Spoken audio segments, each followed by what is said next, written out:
Hello, today we step quietly into the sitting room of British comedy to pour a respectful cup of tea in the Royal Doulton with the hand-painted periwinkles in honour of the incomparable Dame Patricia Routledge, who has left the stage for the final time, aged 96.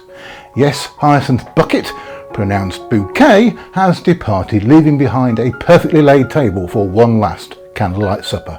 But this isn't a eulogy, it's a love letter to the craft. The woman behind the laughter will explore her journey from Birkenhead to Broadway, from the RSC to BBC sitcom royalty.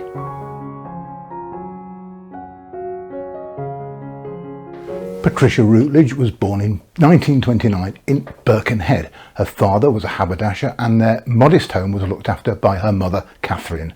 After studying English at the University of Liverpool, she trained at the Bristol Old Vic Theatre School.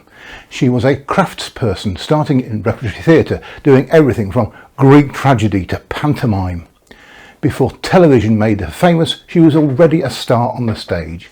She was a classically trained singer. Her vocal range was labelled as a mezzo-soprano and contralto, and she occasionally performed in operetta. She made her professional debut as Hippolyta in A Midsummer Night's Dream at the Liverpool Playhouse in 1952. Her West End debut was in the musical The Love Doctor at the Piccadilly Theatre in 1959, but it only ran for 16 performances. On Broadway, she won the 1968 Tony Award for the Best Actress in a Musical for her role in Darling of the Day as Alice Chalice. She received the 1988 Olivia Award for Best Actress in a Musical as the Old Lady in Leonard Bernstein's Candide at the Old Vic. She starred in The Importance of Being Earnest at the Chichester Festival, then in the West End in 1999. Patricia's final theatre role was as Lady Markby in An Ideal Husband at the Chichester Festival Theatre in 2014. Patricia's first TV appearance was as a nun in the 1954 BBC Sunday night theatre presentation of Shakespeare's The Comedy of Errors. In 1961 she was in 5 episodes of Coronation Street as Sylvia Snape. Her first film was To Sir with Love in 1967 when she played teacher called Clinty Clintridge. Then in 1985 and 1986 she appeared in 5 episodes of Victoria Wood as Seen on TV as Gossipy Kitty, who was a proto-Hyacinth. Patricia was in 2 of Alan Bennett's Talking Heads as Miss Irene Ruddock in A Lady of Letters in 1988 and Miss Fozzard in Miss Fozzard Finds Her Feet in 1998. In 1990 we met Hyacinth in Keeping Up Appearances, which ran for 5 seasons until 1995. It was one of the BBC's most popular sitcoms of the 90s. Patricia decided to leave Hyacinth in suburbia, going to Lancashire as Hetty Wainthropp, who became a private investigator in Hetty Wainthropp Investigates from 1996 to 1998. Her final work for TV was as the narrator of 26 episodes of children's series Blips in 2005 and 2006. Roy Clark wrote Keeping Up Appearances with a rhythm. In each episode, every choreographed disaster had an overture, her initial idea. 2 acts planning the event and setting up the expectation, then catastrophe falls in the finale. Patricia performed her part like a symphony, including exercising her vocal talents. Despite living in a suburb, Hyacinth was an inveterate social climber.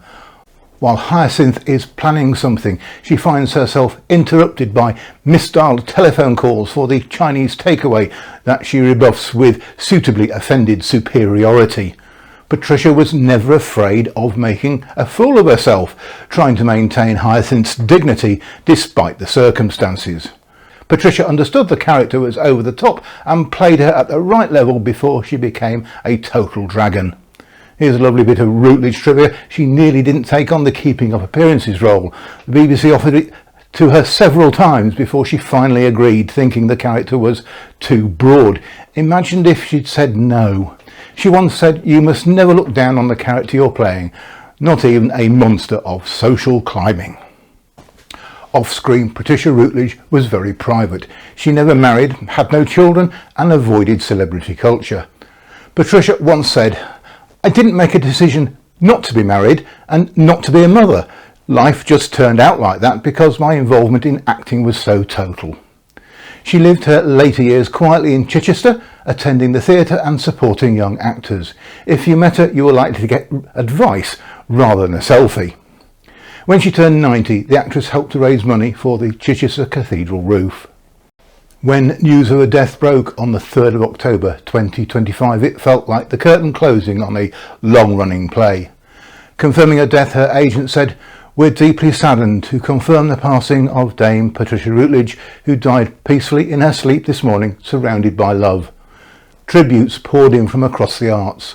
John Petrie, the BBC's director of comedy, said she made millions laugh and left a legacy that will always be remembered with gratitude and admiration. Keeping Up Appearances creator Roy Clark said in a statement to BBC News, "I'm sorry, as I'm sure so many people will be to hear of the death of Patricia Routledge. It's a fortunate coincidence to find your scripts in the hands of so accomplished an actor."